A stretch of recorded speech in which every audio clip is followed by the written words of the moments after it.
আমরা এই অনুষ্ঠানটি আজকে যারা আয়োজন করেছেন তাদেরকে আমি ধন্যবাদ জানাতে চাই, কারণ আমাদের আজকের শিক্ষার্থীরা যারা পরিশ্রম করে সাধনা করে সাফল্য অর্জন করেছে তাদেরকে অনুপ্রাণিত করার জন্য আজকের এই আয়োজন।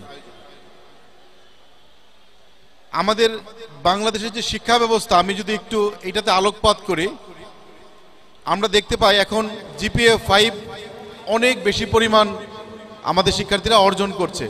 এটা একদিকে ভালো, কারণ একটা সময় ছিল যখন একটা পাবলিক এক্সামে 20 জন একটা বোর্ডে স্ট্যান্ড করত। এইটা বিশ্বব্যাপী গ্রেডিং সিস্টেমটা খুবই প্রচলিত, যে একটা রেঞ্জের মধ্যে যারা রেজাল্ট করে তারা সবাই এক ধরনের যোগ্যতা অর্জন করে বলে বিবেচিত হয়। সেই বিবেচনায় অনেককে অনুপ্রাণিত করা যায়, উৎসাহিত করা যায়। কারণ যিনি 79 পেয়েছেন আর যিনি 80 পেয়েছেন তাদের মধ্যে খুব বেশি পার্থক্য নাই, মেধার দিক থেকে কোনো পার্থক্য নাই।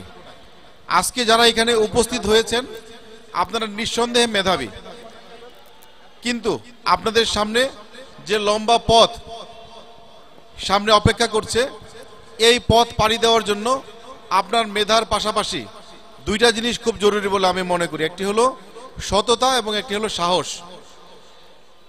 আপনারা নিঃসন্দেহে মেধাবী শিক্ষার্থী, কিন্তু আপনাদেরকে যখন আমাদের শিক্ষা বোর্ডের চেয়ারম্যান মহোদয় বলেছেন সুনাগরিক হয়ে গড়ে উঠতে হবে, আপনাকে সুনাগরিক হয়ে উঠার জন্য আপনার মেধার পাশাপাশি সততা এবং সাহসের প্রয়োজন রয়েছে। তাহলেই আপনি আপনার দেশের জন্য একটি সম্পদে পরিণত হবেন। যদি একজন মেধাবী সাহসহীন হয় এবং সততা না থাকে, তাহলে সেই ব্যক্তিটি, সেই শিক্ষার্থী আমার দেশের জন্য একটি বোঝা স্বরূপ। আরেকটি বিষয় আমি বিশেষ করে বিশ্বাস করি, আমার দেশের শিক্ষা ব্যবস্থায় সবাই চেষ্টা করে উচ্চ শিক্ষিত হতে, কিন্তু আমরা একটা জিনিসের উপর জোর দিতে চাই, আমার লক্ষ্য কি, উদ্দেশ্য কি, আমরা কোথায় যেতে চাই। যদি আমার লক্ষ্য হয় যে আমি একাডেমিশিয়ান হব, তাহলে আমি পিএইচডি ডিগ্রি অর্জন করব। আমার যদি লক্ষ্য হয় যে আমি একটা সরকারি চাকরি করব, তাহলে সেই চাকরির জন্য যেটুকু যোগ্যতা দরকার তার পিএইচডি ডিগ্রি দরকার নাই, সরকারের সম্পদের অপচয়ের প্রয়োজন নাই। কারো যদি মনে হয় যে তিনি উদ্যোক্তা হবেন, তার জন্য যেটুকু শিক্ষাগত যোগ্যতা অর্জন করা প্রয়োজন আপনি সেটুকুই করবেন।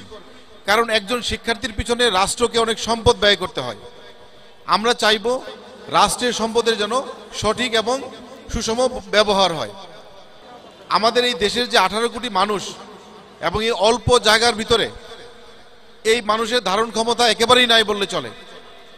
এই কুমিল্লা জেলা আপনারা জানেন, দেশের যত অভিবাসী রয়েছে তার 10% কুমিল্লা জেলার মানুষ।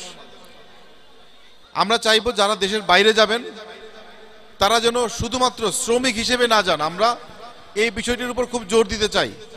আপনি দেশের বাইরে কষ্ট করে যাচ্ছেন কাজ করার জন্য, আপনি একটু দক্ষতা অর্জন করে যাবেন।